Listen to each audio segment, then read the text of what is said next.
Welcome to Finish Line Friday. I'm Jim Ryerson, and last week we discussed how to move a potential customer who's stuck with a status quo mindset, meaning they just want to keep buying what they purchased in the past because in their mind it's safe, it's known, it's secure. You see, fear of change leads to status quo. And our natural tendency in sales is to share our features, benefits, and advantages. But as we mentioned last week, the SalesPRO uses the opposite approach.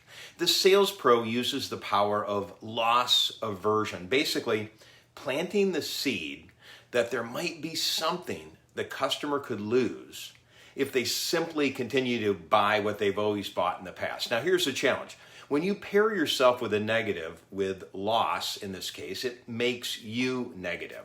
So the key is to use a third party to bear the bad news of what the customer may lose if they won't at least evaluate your solution. Now, this takes some work, but when you follow these 3 steps, you'll have a better response to the status quo challenge.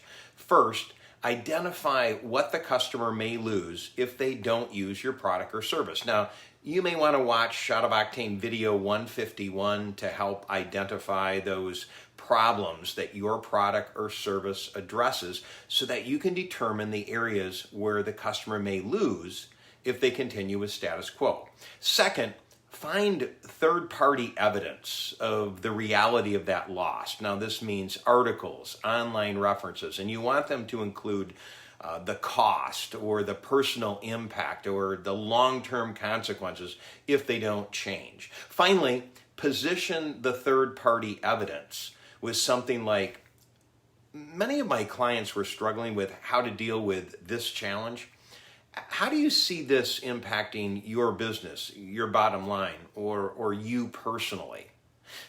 At this point, the potential loss is on the table. You've referenced the fact that other clients are dealing with it, so it's not like they're the only ones with this problem. And then you finished with an open-ended question that creates, I guess, positive dialogue. So you've taken a negative situation, something they lose if they don't at least evaluate your solutions, and you put it in a positive direction. So next week, we'll talk about the final question that you need to ask to wedge yourself between the current provider and the customer so you can share how your company can uniquely provide the solution and avoid the loss. In the meantime, please don't forget to like, share, and subscribe to my channel by clicking the options below. Have a great weekend, and we'll see you next week.